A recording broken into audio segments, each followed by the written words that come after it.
From St. Cloud, Florida, this is the Phoenix Rising Radio Network. October 26th, 1881 would be a day no one in Tombstone would ever forget. Welcome to the Doc Show, Coast to Coast. We're under attack, man. A man who feels that he has nothing to lose is just the kind of man that you'd want to have on your side in a bar fight. That's Doc Holliday. We gotta fight back. Doc is loud, brash, and belligerent, no question. But he's also highly educated and a loyal friend. We need a gun. Give Doc a call, 407-498-3193. Everybody needs to be armed. Some say we've jeopardized our own reputations by associating with Holliday, who seems to have a knack for making enemies. They're cockroaches with beards and turbans. By midday, everyone in town knows that trouble's brewing. Weeknights, 7 to 9 p.m. Eastern. Doc Holliday is an interesting cat. Basically walks into every saloon and says, I got a map on my face and 3 openings if you want them. Doc Show Orlando. Often imitated, never quite duplicated. Don't let progress scare you. The only way anyone could appreciate the feeling I have for Doc would be if they stood in my boots when he came through that doorway. This is the Doc Show, Coast to Coast, with Doc Holliday. Twitter is making it easier for users to avoid tweets that might offend them. A new tool the social media company unveiled Tuesday that expands the mute function, which blocks accounts. Now they can filter out tweets by keywords or phrases or conversations. House Republicans tapping House Speaker Paul Ryan to remain Speaker. Democrats delaying their leadership votes until after Thanksgiving. The Clay, West Virginia Town Council has accepted the resignation of Mary Beverly Whaling, who responded that a Facebook post calling First Lady Michelle Obama an ape in heels made her day. The Clay County Development Corporation member who made that post has been suspended. Dependence on IOTs, the Internet of Things, can make major U.S. systems very vulnerable to simple attacks. So the White House teaming up with experts on new guidelines. 'Tis the season already at the mall. Stores all dressed up for Christmas. How many of you have started your shopping? Wednesday's upon us. Yeah, you're in good company. This is gonna be fun. This is all very strange. I agree. Something's not right. I love that show. It's hammer time. Sit down. Be quiet. Quiet down! So now you have a problem with the way I speak? Rock and roll! You're listening to the Doc Show, Coast to Coast. I'm Bam Bam Sam. Got Liberal Rob across the way from me. We're hanging out here tonight, filling in a little bit for Doc. He's going to get spruced up for his new YouTube career. He's going to make millions on YouTube, is what he tells me. So he'll be the next star. He's going to be the next YouTube sensation. So the first thing you want to do tonight before you do anything else is head over to our website, DocShowCoastToCoast.com, and click on that subscribe button. You're going to go ahead and subscribe to our YouTube channel. And this way, in case you miss a segment of the show, you can catch it later on. You can tell everybody that we are awesome and get all of your friends and family to listen to us. We are awesome. Now, what? Liberal Rob. Oh, sorry. I told you I wasn't going to let the chair get to me tonight. Doc would say that was very feminine. Oh, boy. Are we? Wow. Okay. We are going there already. Anyway. No, well, he does that too. It's actually, I'm going to enjoy it. If you would like to call and make fun of my feminine voice, you may give us a call at 407-498-3913, or you can go to DocShowCoastToCoast.com and post all about my feminine voice if you'd like. Or you can even hit us up on Facebook. Yes. Doc Holliday's Phoenix Rising Radio Network. It's halfway through the week. It is hump day. It's halfway through the week. So hump day. I'm like... You don't like that word, do you? No, I don't care about that. I'm just halfway over the mountain. Yeah. I know you're tired. I've been up since 5 this morning. Ooh, excuse Too bad me. the rest of the staff isn't here because they wouldn't understand that.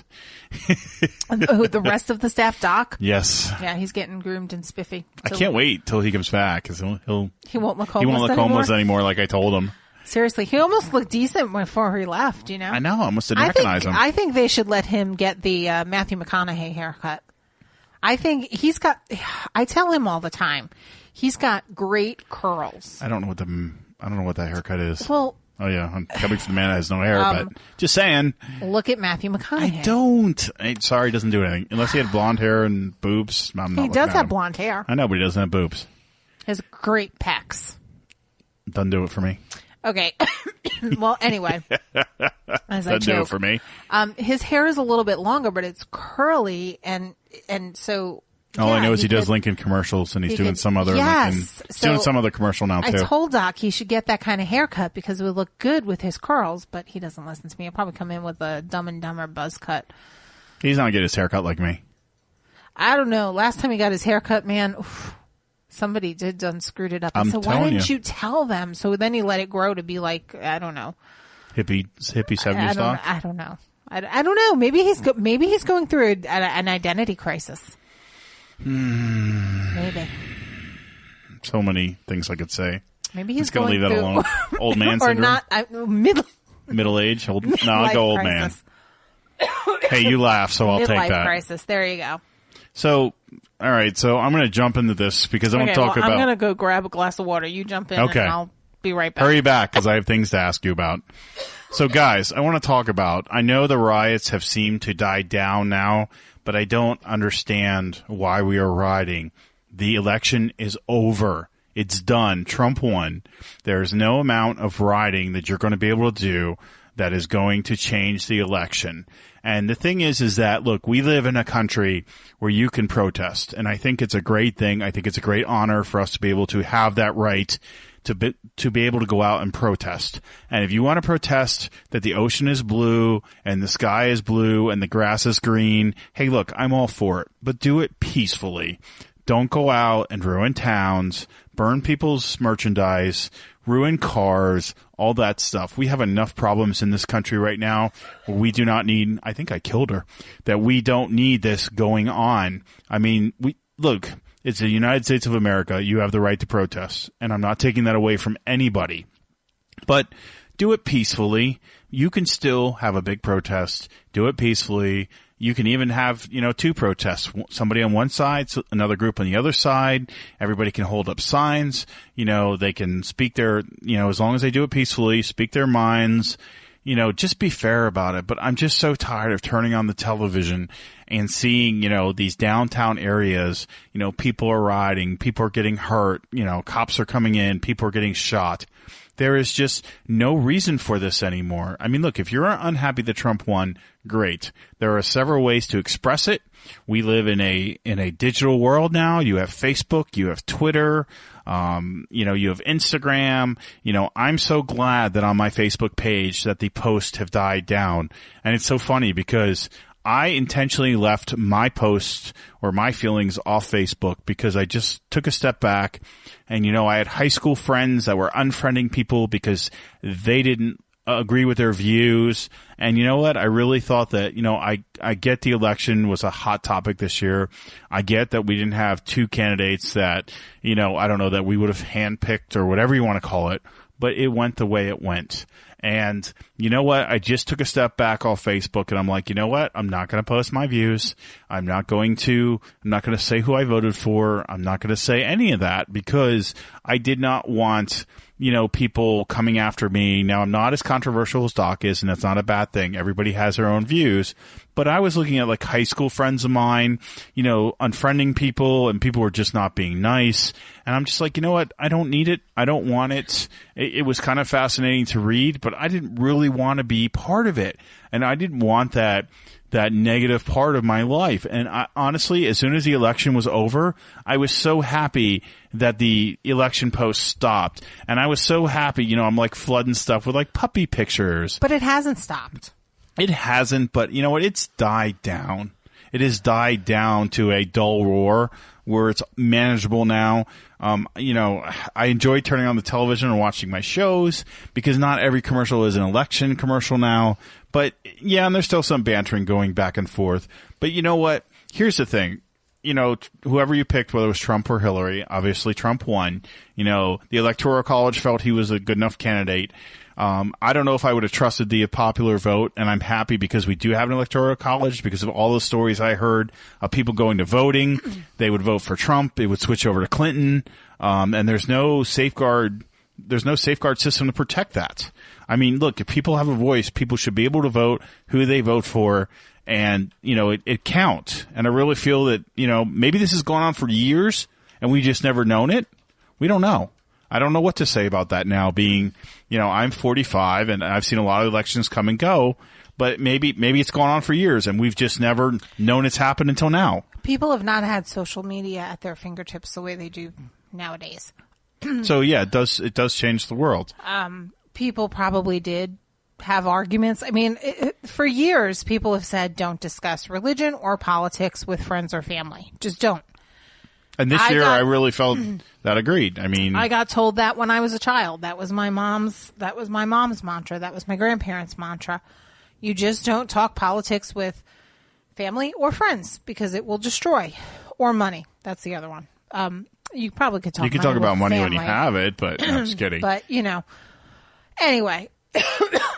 So it probably did happen, just in a different aspect over dinner tables and it did probably families, block parties, things like that. Yeah, but it's just like I said, and here's the thing is, I can never remember an election in my life, and I'm going to say this because I'm 45 years old.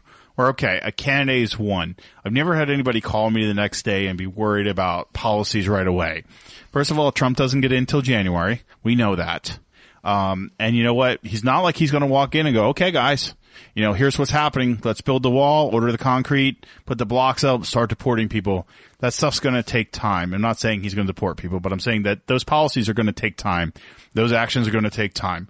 I never remembered after an election for someone picking apart every little bit of his campaign. I can't remember. I mean, maybe Sam, you can, and it's just not me, but when have we cared so much to take snippets of his campaign? And, like I said, the day after the election's over, a friend of mine called me and said, hey, do you really think Trump's going to deport everybody? Not knowing the full story, the full statement. I think they were pretty harsh on President Obama. I know Doc wouldn't agree with me, and I can say that because he's not here, because it'll actually be said. But conservatives were ruthless. They just didn't protest in the streets. They just didn't beat up Barack Obama supporters. But they were ruthless verbally on social media, on television. Sean Hannity, one of the biggest.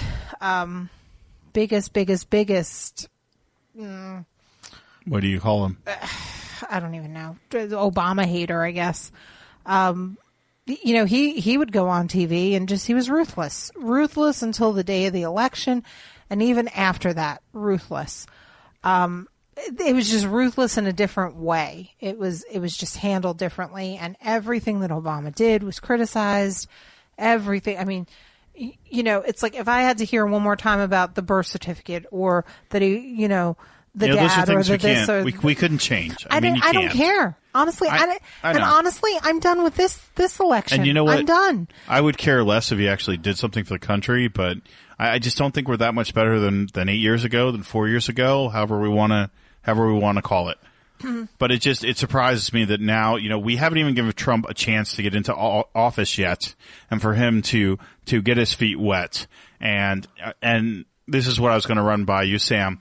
They already have lists out of who's going to run for the 2020 election. And like I said, this is 4 years away. I know you're rolling your eyes, and I did the same thing, but I thought it would be worth mentioning. And you know what? Here's the thing. What if Trump gets in office, and what if he does a great job? Then what do you do? Because you know what? It seems like we're already predicting that he's going to fail. Well, I'm not predicting that. No, but I'm saying I say a prayer every night that he does a great job to shut everybody up. Well, I want bottom line our country to be better. I'll say a prayer that he runs it decently. Yeah. And that nothing does happen in the next 4 years that would be tragic, or devastating to our country, to the presidency, whatever. So, you just gotta have to deal with the fact that it is your president, whether you like it or not. And you can turn around and say he's not my president, and that's fine if you want to say that. But, then, don't use the government welfare system because he's not your president. So that means you're not a citizen. Obviously I could go to drastic measures like that. But honestly, it's ridiculous that we're even we've just gotten done with this election. Why are we moving to who's running in 2020? Well, and that's why I brought it up. It's ridiculous. And as I sit down and you people are gluttons for punishment. Oof. And I make jokes about this, but I actually got asked a couple days to be first on the show this time instead of like the night before. I had a couple days to sit down and look at some stuff that I wanted to talk about. All right, so I'm going to run this list by you. And the first big person that was put out, and she's actually not part of the list, but this was one of the first articles I saw, was will Michelle Obama run for president in 2020? I don't think so. And we talked about this pre-show, and I agree with you. I don't think we will. I don't even know why they would throw her name out there. I don't think anybody with the last name of Obama is going to get elected in my lifetime again. And I could be wrong. I think you're wrong on that. I think if she did run, she's loved. Contrary to what what you may have heard, it's a possibility. People not on this like show. Her. I don't really personally have anything against her, but I just think that her husband's not done enough for her to be that loved. I don't think she'll run just because it's too soon. I don't think she'll run because I think give her it's 10, too 12 soon. years maybe. But has she ever? She's never held political office besides being the vice president. She is a graduate of Princeton University, lawyer. Okay, so and I'm not taking anything away. Yeah, no, I don't have anything against her. She's never held, but to say that is kind of hypocritical too, because neither has Trump. That's true. So that's true. You don't have to have held a position in government to run for president. That's fair enough. Let's be fair. No, it is fair enough. I just thought I would ask the question. But no, I mean, I don't see her running in 2020. I see Booker running in 2020. I don't even know who that is. All right. He's a young black man in the Democratic Party. Okay, so you want to hear some of this? You want to hear? Oh, you know what? That's funny. He's on the list.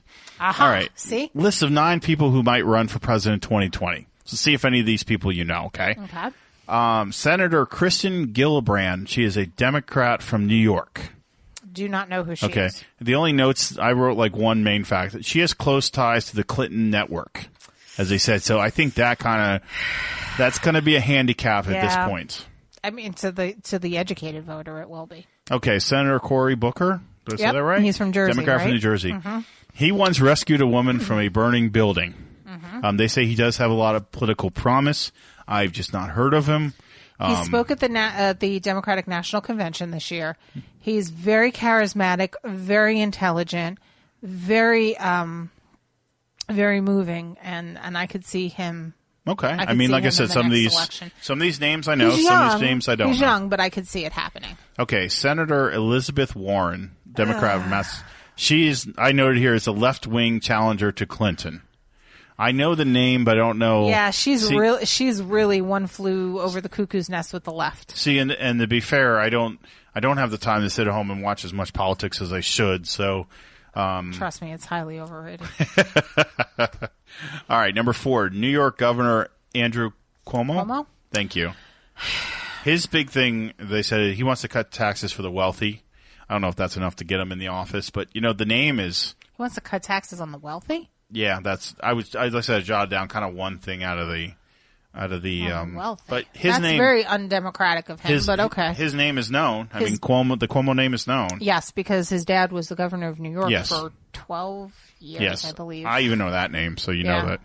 All right, number 5, South Carolina Governor Nikki Haley. She's a Republican. Yeah. First Indian American to hold office in South Carolina. Okay, she might. She's very popular. Okay. But again, this is if Trump doesn't run again. It's like we're automatically assuming that Trump's going to fail with this list. All right, number 6, Paul Ryan. The thing is, he didn't run this time. I don't know that he'll run. 44% of the GOP voters unhappy with his leadership, whatever that means. So maybe that's why. Yeah, well, because he didn't back Trump. Is that what it was? Yeah. Okay, number 7, Senator Ted Cruz. He might do it again just for the sake of doing it again if he has the opportunity. And I wrote down for him retread from this. But I don't know. I'm not a huge Ted Cruz fan, but he has huge backing in the conservative. Gotcha. Regime. And here's one you'll like. Senator Marco Rubio. I do see that. I do see that. I could see him definitely getting in. I think he learned a lot.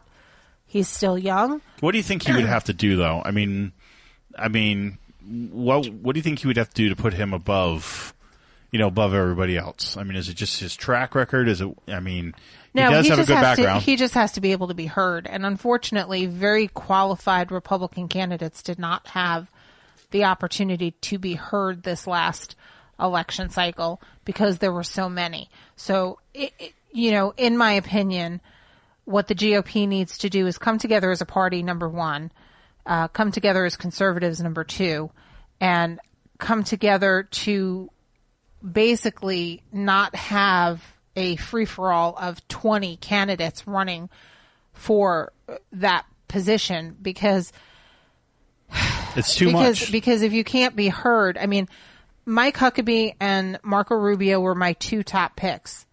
And Marco Rubio always made the front of the debates. But the thing is, even being in the first debate, you were still in the beginning up against 12 other people, 10 other people, whatever it was. So it was just too challenging. They've got to narrow it down, but I think Marco Rubio will be president of the United States one day. I do believe he will be the first Cuban, right? First Hispanic Cuban. American president. Yeah. I do believe that. I just think he's got what it takes. You're listening to The Doc Show, Coast to Coast. I'm Bam Bam Sam. That's Liberal Rob.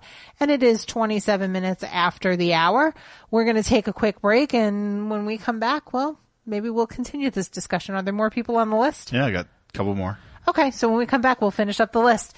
In the meantime, head over to DocShowCoastToCoast.com and subscribe to our YouTube channel. Also follow us on Facebook and Twitter. We'll be right back after this.